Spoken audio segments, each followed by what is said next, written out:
Hi, I'm Bob LaRosa. Welcome to Fix My Hog.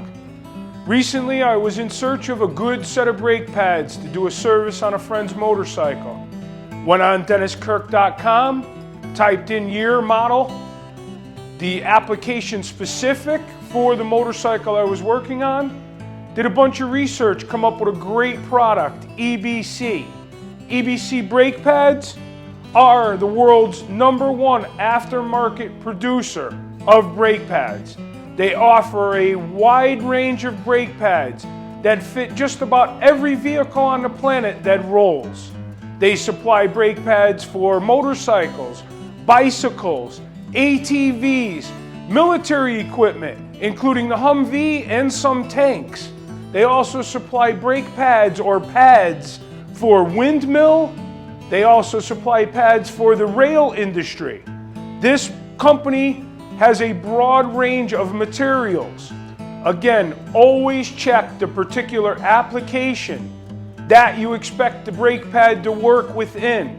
EBC brake pads are tested for heat cycling, which is the amount that the pad can take heat, cool off quickly, and still perform in a non-fade situation.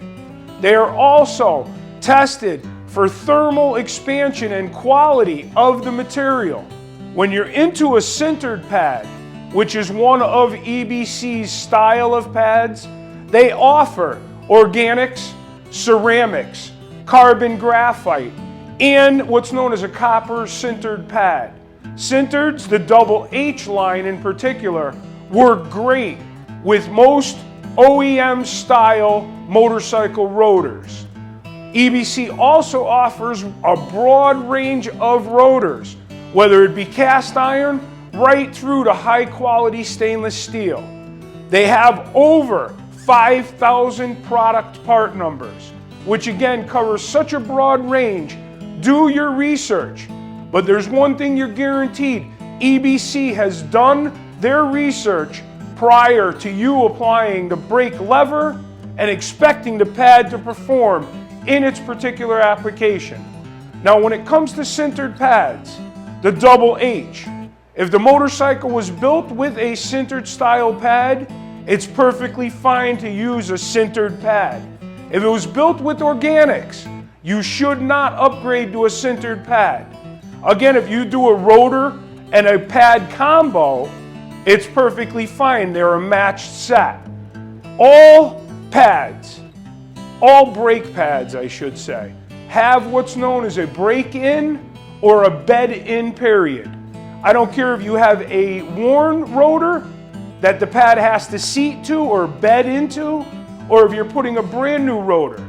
Some people will say there's a 250-mile minimum, and I'm not talking about highway speeds, I'm talking about urban driving, start and stop.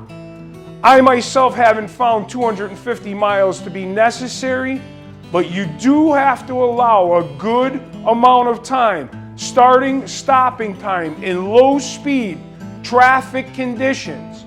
And again, if you put them on your bike, be aware of that. If you happen to install a set for a friend, make them also aware that there is a break-in or bed-in time. Now, the break-in time doesn't mean the pad's not going to stop, but you can certainly expect a different feel in the way the motorcycle stops once the pads have bed in or worn in to the rotor that they're squeezing down on to create friction, create heat, and make your motorcycle stop.